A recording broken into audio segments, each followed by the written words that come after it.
They say some places hold onto echoes of the past. For me, it was an old apartment in the heart of Philadelphia. A place that whispered secrets, a chilling narrative waiting to unfold within its ancient walls. My new home, an old brick building, stood quiet and unassuming, its windows like vacant eyes watching the street. Inside, the air was thick with the scent of aged wood and forgotten stories, a silent, heavy welcome. I carried my boxes in, unaware of the unseen presence that already resided within these very walls. Each creak of the floorboards, each settling sound, felt like the building itself breathing around me. The cracked windows offered a distorted view of the outside world, a subtle hint of imperfection. Days turned into weeks, a routine settling in. Morning coffee, a moment of quiet before the city awoke. Nights were spent gazing at the dim streetlights, the apartment feeling empty yet strangely comforting. Modern distractions filled the silence, a shield against the quiet hum of the old building. Subtle creaks and groans were just a house settling. I told myself, nothing more. The heater's low hum was a constant companion, a mechanical heartbeat in the stillness. Then came the nights when the wind seemed to carry more than just the rustle of leaves. Its faint, indistinct whispers began to blend with the natural sounds, barely perceptible at first. My eyes darted to the walls, searching for a source, a rational explanation for the unsettling sounds.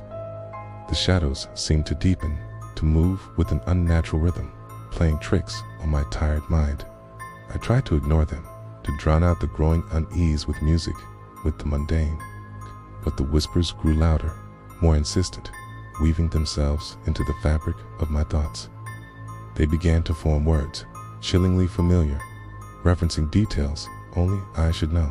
Paranoia set in, a cold grip round my heart. Every shadow held a potential threat. I found myself constantly looking over my shoulder, convinced I wasn't alone in the apartment. The whispers were a constant hum, a malevolent presence that permeated every corner of my home.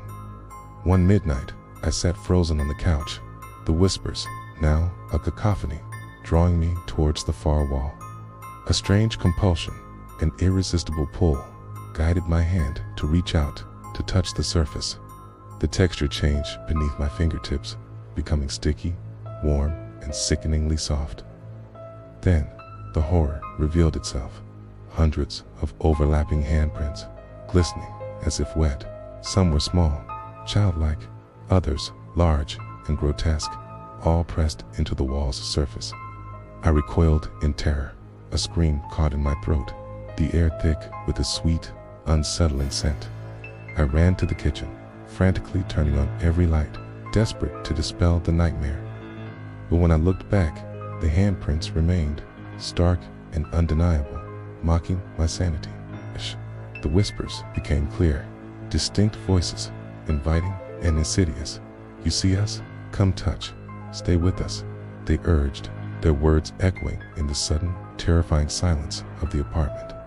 I fled to the bedroom, locking the door, pressing my back against it, trembling uncontrollably. Shadows flickered on the walls, dancing with a life of their own, the whispers growing sharper, almost physical. I huddled in the corner, convinced that something was trying to break through, to reach me. Dawn broke, painting the room in a pale, ghostly light. I slowly approached the wall. It was smooth and white, as if nothing had ever happened.